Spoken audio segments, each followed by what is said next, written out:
Okay, the last thing I want to talk about today is the difference quotient. So the difference quotient, it leads to the derivative,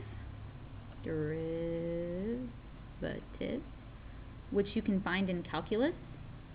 So that's why it's important for this class, because it's pre-calculus. So we're learning about it now. So I'm going to draw you a little picture to help you understand where it comes from. So if I have any curve, let's say this is my curve, I can take any point, 2 points, and let's say, let me make this point up a little bit. Let's say that this is my point A, my x value is A here, and my x value here is A plus H, because the distance in between here is H.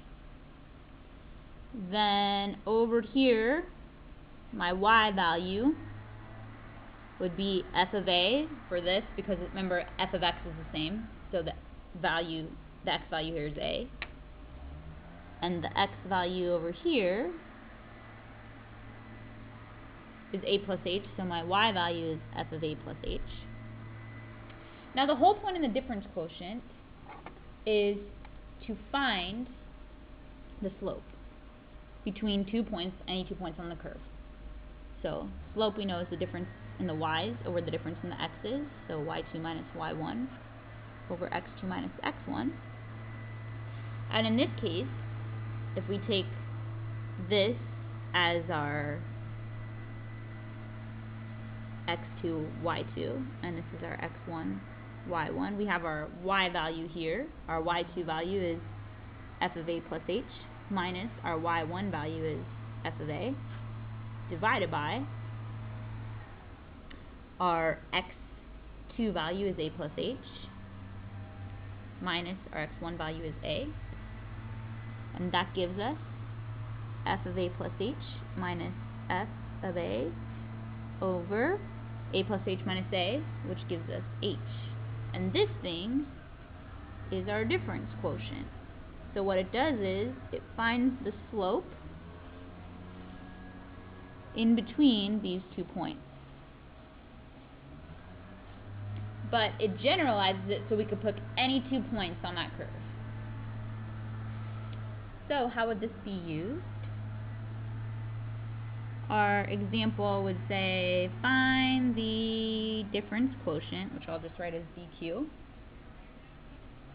for f of x equals 2x squared minus x plus 1. So what I do is I do f of A plus H first, f of A second, and then I combine it all. So I'm going to do my f of A plus H first. So remember, A plus H is my x value, so I substitute that anywhere there's an x in here. So 2 times A plus H squared minus A plus H plus 1. That gives me 2 times A plus H times A plus H minus A plus H plus 1, which is 2, and I'm going to FOIL this. So I get A squared plus 2AH plus H squared minus A minus H plus 1, and I distributed the negative, and now I'm going to distribute the 2. 2A squared plus 4AH plus 2H squared minus A minus H plus 1. Okay, and now I'm going to do my f of A. And so my f of A is just substituting A in here, way easier. 2A squared minus A plus 1. Then I put it all together. So f of A plus H minus f of A over H gives me this value, 2A squared plus 4AH plus 2H squared minus A minus H plus 1 minus this, 2A squared minus A plus 1 divided by H. I'm going to distribute the negative right here.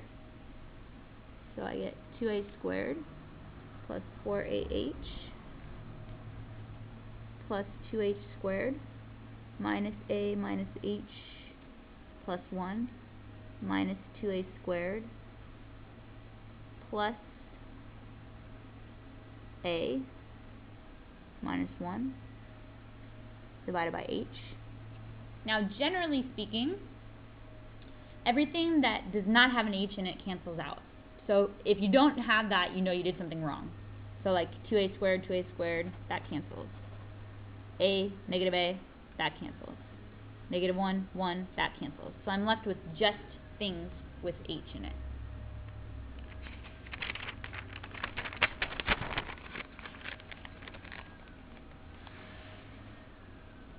Okay? So that leaves me with 4ah plus 2h squared minus h divided by h. So I'm going to factor out an h. So take out an h, I get 4a plus 2h minus 1 divided by h, and the h's cancel. This last step where the h's cancel happens 99.9% of the time. So like I said, if your things didn't cancel up here so that you can factor out an h, you want to go back and do something. You want to go back and check your work to make sure you did everything correctly. So the difference quotient is 4a plus 2h minus 1. So you could plug in any x value a and any distance in between them and find out what the slope would be.